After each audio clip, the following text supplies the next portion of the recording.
Дүние жүзінде 233 ел мен аймақ бар. Әрбір ел әртүрлі аумақты алып жатыр, және өлшем алшақтығы өте үлкен. Кейбір елдерде континенттермен салыстыруға болатын үлкен аумақтар бар, ал көптеген кішігірім елдердің аумағы үлкен елдің бір қаласындай ғана.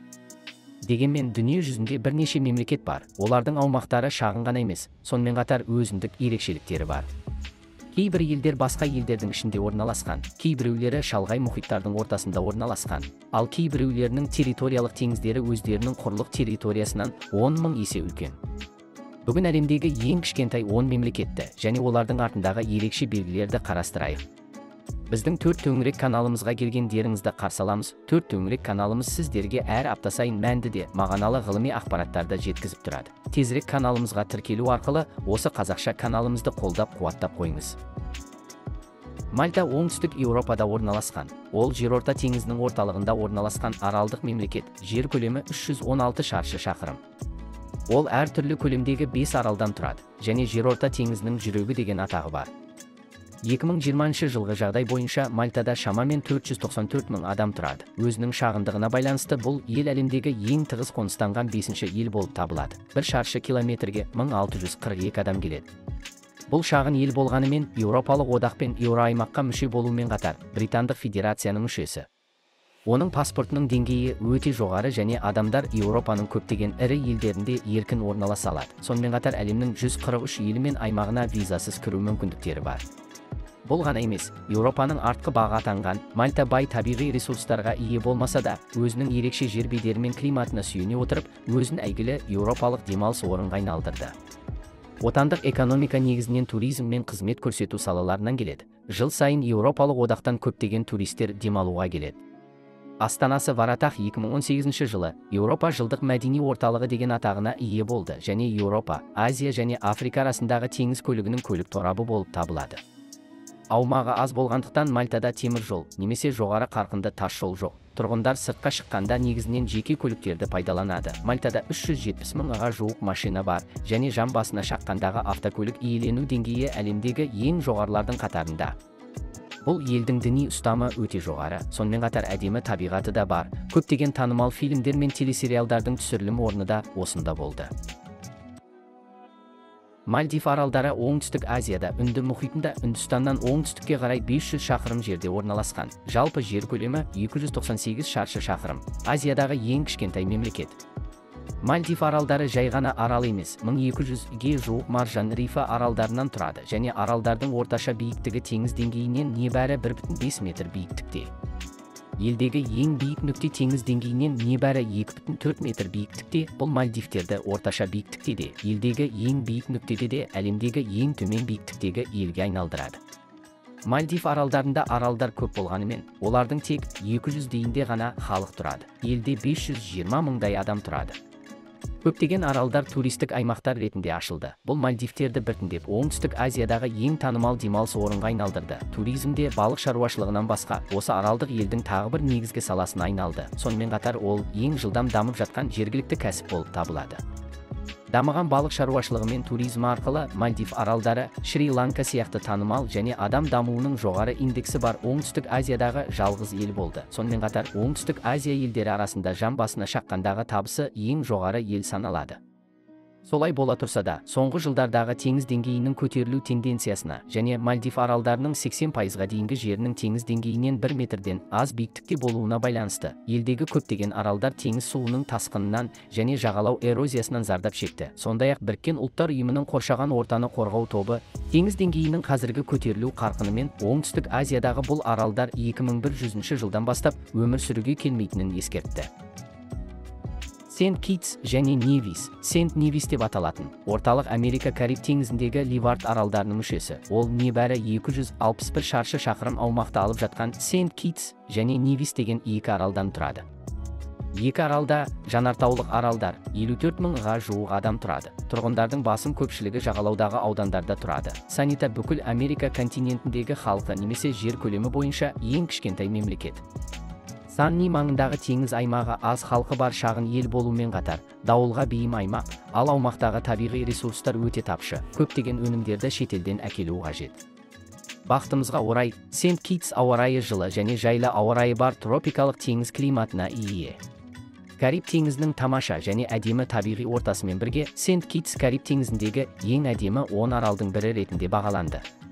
Көптеген туристерді тарта отырып, бұл Кариб теңізіндегі өте танымал демалыс орны. Жыл сайын ел бойынша қызмет көрсететін туристер саны жергілікті тұрғындардан 10 еседен асады. Елдің жылдық ішкі өнімінің 70%-дан астамы туризмнен келеді. Бұл шағын аралдағы елге табиғи ресурстардың тапшылығын жеңуге және Кариб теңізіндегі ең бай елдердің біріне айналуға мүмкіндік береді. Және оның азаматтары да өте жоғары өмір сүру деңгейіне ие.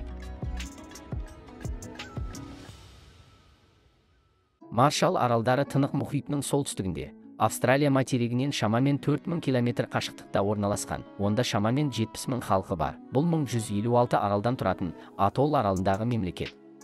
Атолл деп аталатын маржан рифінен пайда болған аралды білдіреді. Арал ұзартылған сақиналы пішінді береді және ішкі теңіз мен сыртқы теңізді бөліп тұрады. Аралдағы жер өте тар, ені кей жерлерде 20 метрден аспайды.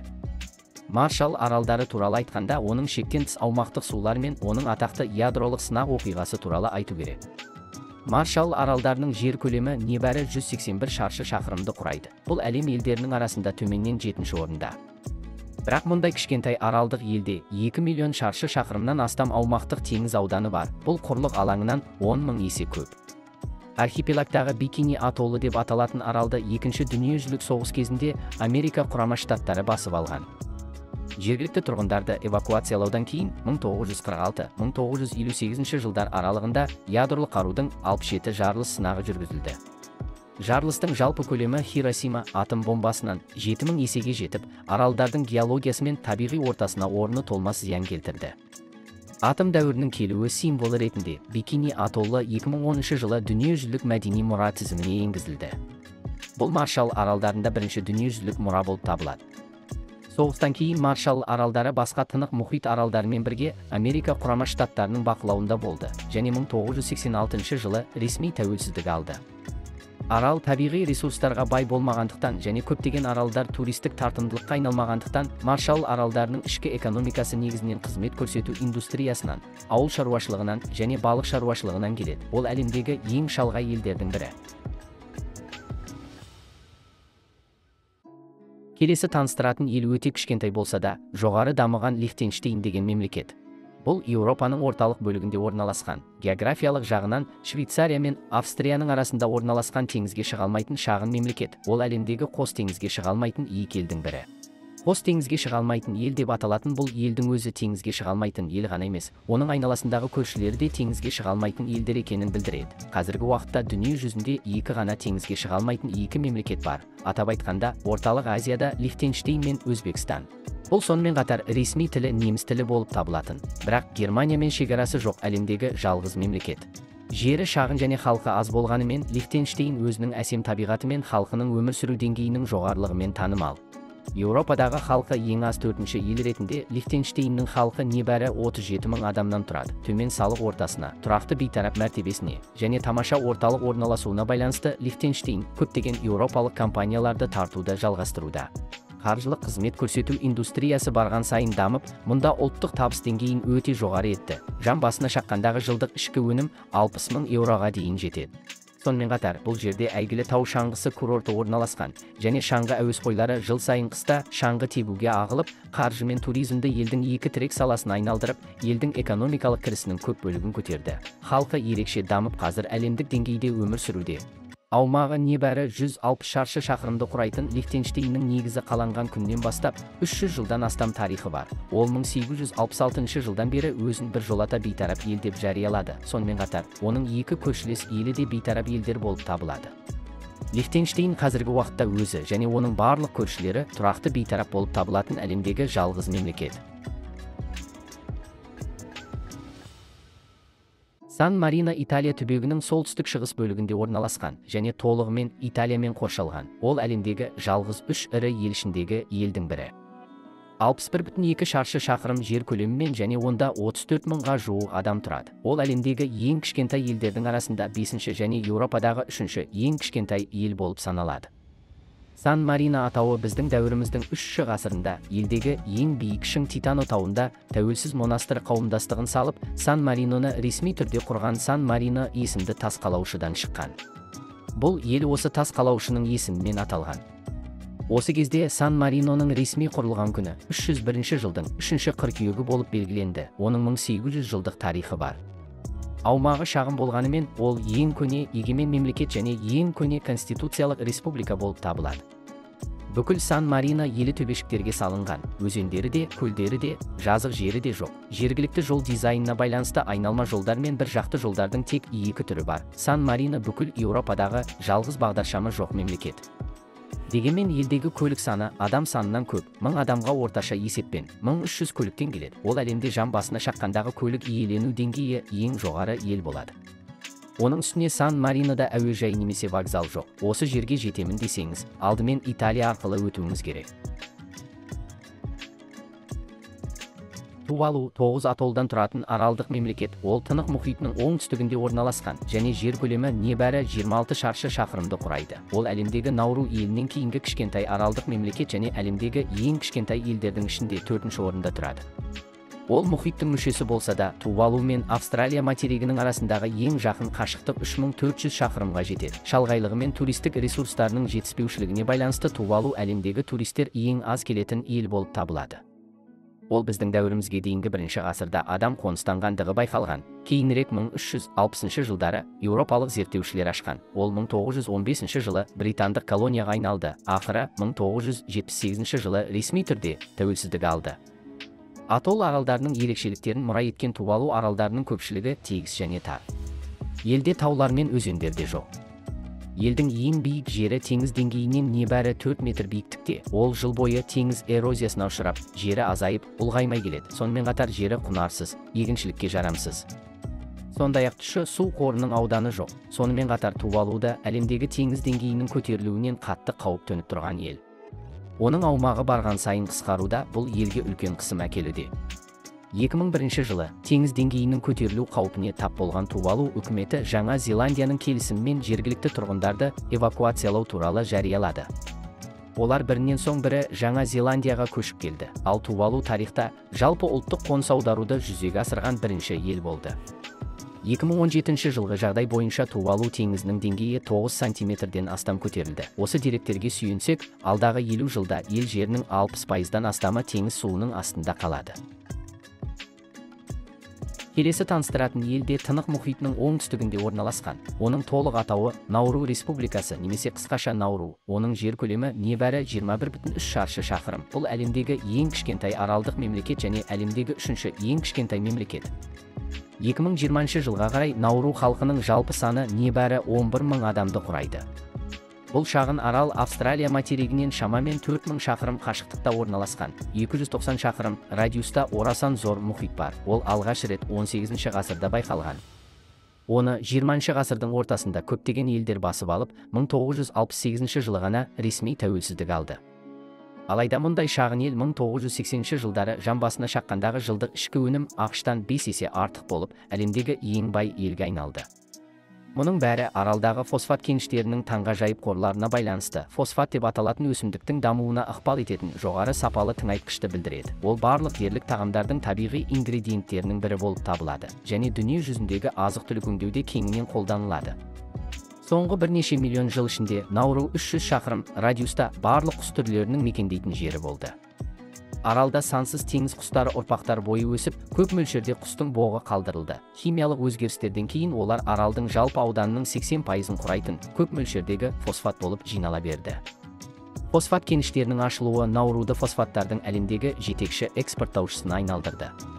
Жылдық өндіру көлемі 1,5 миллион тоннадан асады. Бұл елдің халқы өндірісінен түскен табыстың арқасында дүние жүзінде жан басына шаққандағы табысы ең жоғары ел болды. Аралдағы фосфат қалпына келмейтін ресурс ретінде 21 ғасырдың басында таусылды. Бұл жергілікті үкіметтің нашар қаржылық басқаруының кесірінен Науру елінің кедейленуіне әкелді.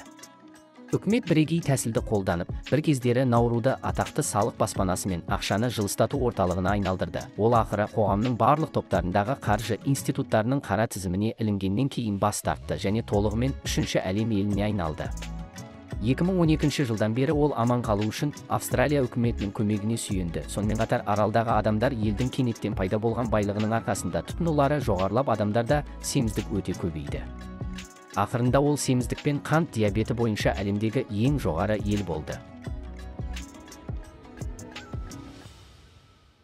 Монако, Еуропаның оңтүстік-батысында орналасқан мемлекет. Ол жерорта теңізіндегі оңтүстік жағалау сызығынан басқа, Франциямен үш жағынан қоршалған. Жер көлемі 2,2 шаршы шақырым. Онда шамамен 32 мың адам тұрады. Бұл бүгінгі күні әлемдегі ең тығыз қоныстанған ел, бірақ оның 6 мыңға жуығы ғана Монако жергілікті тұрғындар, ал қалған халық Франция мен Италиядан және басқа 125 елден келген шетелдік тұрғындар. Монаконың ең үлкен ерекшелігі туралы айтатын болсақ, ол халықтың ең үлкен сән-салтанаты мен байлығы болуы керек. Монако өз азаматтарына салық салмайтын ел, сондай-ақ еуропалық салық баспанасының беделіне ие. Ол салықтан жалтару үшін көп иммигранттарды тартты және Еуропадағы байлардың жиналатын орнына айналды. Сауалнамаға сәйкес, Монакодағы миллионерлердің үлесі 30%-ға жетті. Бұл таза құны 1 миллион ақш долларынан асатын әрбір үшінші азаматқа тең. Бай адамдардың тығыздығы әлемдегі ең жоғары болып, жер ресурстарының тапшылығы мен күшті ұлттық экономика Монакодағы жылжымайтын мүлік бағасын жоғары деңгейде ұстап тұрды. Ол дүние жүзінде ең жоғары тұрғын үй бағасына ие. Бір шаршы футтың орташа бағасы 5600 ақш долларына дейін жетеді. Бұл әлемдегі тұрғын үй бағасы ең жоғары ел болды. Қаржы индустриясынан басқа Монаконың ойын және туризм индустриясы да өте дамыған. Жыл сайын көптеген туристерді жерорта теңізінің жайлы климаты қызықтырады. Қаржы индустриясынан басқа Монаконың құмар ойындары мен туризм индустриясы да өте дамыған. Жыл сайын көптеген туристерді жерорта теңізінің жайлы климаты қызықтырады. 1865 жылы елбасы құрған Монте-Карло казиносы Еуропадағы ең көне құмар қала болып табылады және әлемдегі құмар ойын ойнайтын алғашқы 10 қаланың қатарына кіреді. Монако аз халқы бар шағын ел, туризм мен ойын индустриясы әкелген табысқа сүйеніп, халқы аз кедей елден ауқатты елге қарай біртіндеп дами алды. Ватикан қазіргі әлемдегі ең кішкентай мемлекет. Ол Италияның астанасы Римнің солтүстік-батысындағы биік таулы жерде орналасқан. Оның жер көлемі небәрі 0,49 шаршы шақырым. Бұл 60 футбол алаңына тең. Қалада 830 тұрақты тұрғын тұрады. Және Римнен жергілікті жерлерде жұмыс істеу үшін келген 3000-ға жуық жұмысшы бар.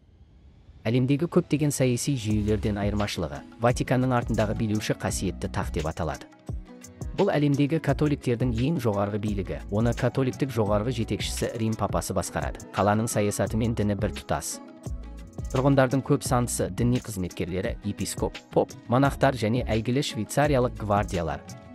Ватикан көлемі жағынан шағын болса да, дін мен мәдениетке қатысты халықаралық мәселелерге шешуші ықпалын тигізеді. Бұл сонымен қатар әлем халқының 6-дан 1 бөлігінің діни сенім орталығы. Католиктер үшін Ватикан орта ғасырлардан бері діннің қасиетті орны болып есептелінеді. Қаладағы көптеген ғимараттар мен коллекциялар мәдени қазына ретінде қарастырылады. Мысалы, 15 ғасырда салынған және Микеланджело мен Рафаэль сияқты ортағасырлық суретшілердің картиналары салынған әлемдегі ең үлкен шіркеу Әулие Петр соборы және Сикстин капелласы әлемдегі ең өкілді сәулет туындыларының бірі болып табылады.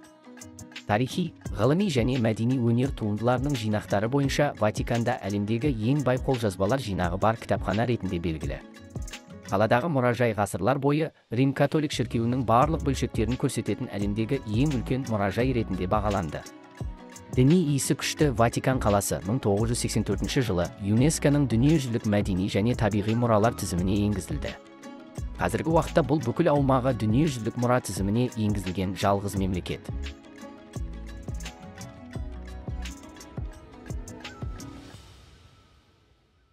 Міне, осы эпизодты бақылауымыз аяқталды. Осы бөлімнен алған білім сізге ұнайды деп үміттенемін. Видео жаман емес деп ойласаңыз, видеоның төменгі жағындағы лайк басуды ұмытпаңыз. Және осы арнаға жазылыңыз, және хабарландыруларды алу үшін қоңыраушаны ашыңыз. Көргеніңіз үшін көп рахмет.